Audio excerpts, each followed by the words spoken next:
Yeah, good evening, everyone. You're welcome to the Love Work series. So the Love Work series is where we talk about vision, purpose, and identity. It's a platform where we empower the women and the youth, give them direction on how to find purpose, on how to, get their vision and goals and guide them along the path of life. So today, my guest today is Mr. Felix Awogu. He's a media executive and he also sits on the board of Nigerian Basketball Federation. Great, You're welcome. Nnena. Nice to meet you again and see you on this your famous television show. Thank you. Good. You're welcome. So today we're going to talk about the youth. I'm really interested in, moving the youth forward in this country, impacting on them. So when it comes to sports, there are really concerns on the vision that we have for the youth. How do we move them forward? How do we ensure that the right people are, picked up? To be honest, if you look at our demography as a country, you notice that the youth actually about 70% of the population. So we have dying old men living by the day. But the question is, how are we sorting them out? How are we empowering them, like you said? How are we pushing them? How do we... You mentioned sports, and when you look at sports, if you look at other aspects of our life, where are we doing well in any way? It's sports. Yeah. If you look at education, we seem to be falling behind. Everybody is selling their properties to send their kids abroad. If you look at the medical profession, it's a struggle. So in the sports arena, I think we're doing fantastic. In as much as I would say we've not gotten to where we should be, looking at the talents and the population we have in Nigeria. So creating a vision, like if you want to achieve anything, there must be a vision. We used to have, under Abacha, we had Vision 2020, which also captured a lot that we're going to do with sport, but I don't think we have achieved it. We just lost out of the World Cup. We're losing out on many. The last time we won an Olympic medal, a gold medal, was I think in Atlanta. So it's something we need to have a deep dive and say, okay, where are we getting it wrong? How do we fix it? And we'll go from there. So how do we move from here? How do we get it right? To be honest, we've done a lot of studies here and there, a lot of committees here and there, but nothing seems to be working. I don't know if it's based on the appointment or the quality of people, or is it the natural greed in leadership? We thought the National Sports Commission will be an opportunity to get it right, but it's been a year since the president appointed the chairman and the director general of the Sports Commission. But still, we're not Nothing has changed. We're still not getting it right. Some people say it's funding, but really, how do we get funding in? If the little ones we get, the budget was about 90 billion this year. I mean, if you manage it well, I still believe. And if we create an enabling environment, I think the private sector will be willing and happy.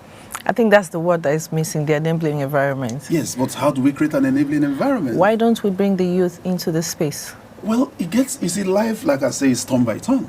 The youths are still there.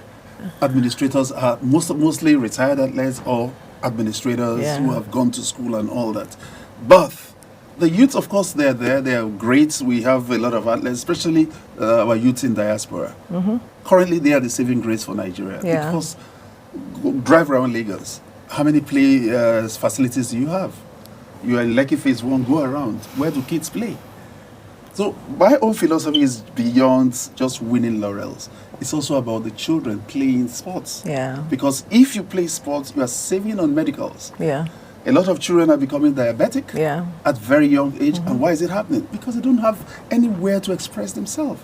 And so there has to be a policy shift and say, okay, fine, how do we fix it? Why are the green areas in Lagos? Why are the green areas in Onitsha? Why are the green areas, even the ones in Abuja, they are taking it over and building houses? So it's a major issue. So that's, you said something about creating the enabling environment to bring the private sector in. So when are we going to do that? Well, there has been a lot of policy around the tax relief for companies. And I'm of the opinion that investing in sports should not be seen as CSI. There should be there should be an ROI. There should be a return on investment. Yes, if I put 100 million naira, what do I get in? So it's not the way it's been treated in Nigeria. Okay, just the company, okay, I'll just give you. And that is because we have not sat down and drawn the proper framework on how to run the business of sports. Because sports in itself is a huge business.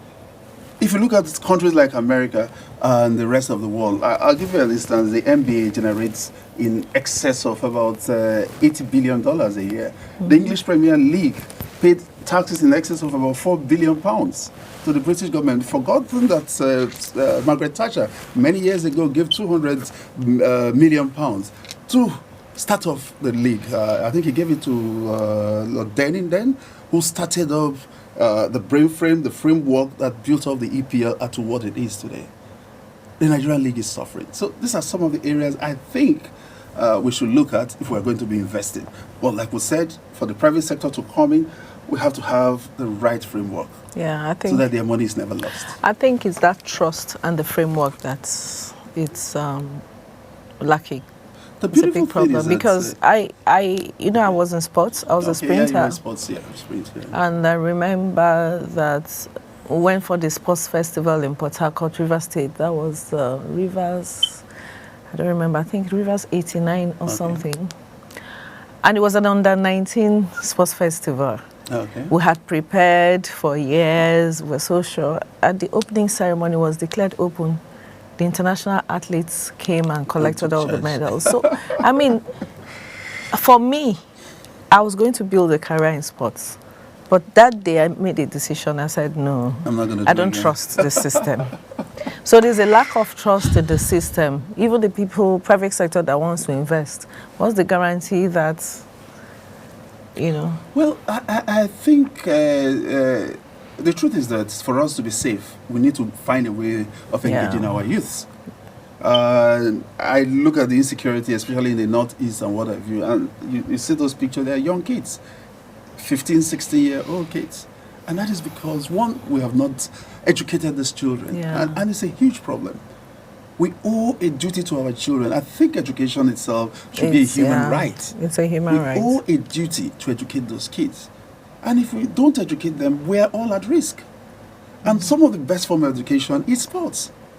Sports has put food on the tables of a lot of people. Yeah. It has taken people out of poverty. Yes, it does. And we have the natural talent. We have the body frame to do great in sports, especially rugby, football, boxing, and what have you. So what we need to decide as a nation, say, we have to do this. What do we need to develop? I know the Sports Commission has been trying to do one or two things. The NIS has been trying to do one or two things, but there has been too many books, too many things written about how to drive sports, but nothing is happening. That's why I said, why don't we give the leadership of these things to younger people? Because it seems that it's not working. You see, it's like each time we say, okay, let's try this president or that president. If you don't get a system that works, even if you put a teenager in charge, you'll be drained. That's what I'm saying, but the system is not like you should do away with the people that are there. You can just introduce a few people can... It's not about introducing them, it's about creating systems. If we don't create systems... That's what I'm saying, but the people that have been there are not able to create the systems. We can introduce people that can join them and see whether the systems can be created. You'll be drowned if you're not careful. Because if you don't create a system, especially, you see, you're talking about investment and all that, and if you don't create an enabling system, especially with the rule of law, where people don't trust the legal system, it's a huge problem. It's coming back to trust. So we have to get a system that works. It is not about individual, and that's why one of my arguments is not about giants in a particular field. It's about creating a system. Yeah. If I am the president today and I'm bigger than the judiciary, I am bigger than the legislator, I'm bigger than the local government chairman, I'm bigger than everybody, it doesn't work. Everybody should fit into a system, and then the system, and then you begin to see trust, and you begin to see a flow of investments. So how do we fix it? Well, so in basketball, okay, let me narrow it down to your federation. In basketball, how do you identify the talents? How do you engage them? How do you train them? How do you onboard them? How do you take care of them? To be honest, it's a tough call, but the Federation, of course, is to create an enabling environment for people to plug in and organize. But I must give kudos to Milo. Milo has run a youth tournament for 25 years. Oh. Or thereabout, about 25 years. To me, that's probably the longest span of sponsorship in Nigerian sports arena.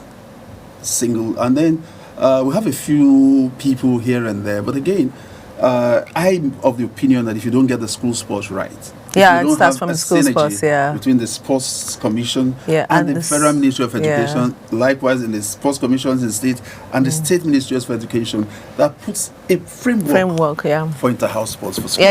That's where you pick them from. Coaches to go and identify talents. Otherwise, all the kids will die a natural death because they will never blossom. It was from inter-house sports I was identified. Beautiful. Mary Onyali was inter-house sports. From inter-house Mary Tonbury, I used to run with Mary Tonbury. Nobody cares anymore. Yeah, so it's unfortunate, Or is it laziness? Well, somebody has to do something.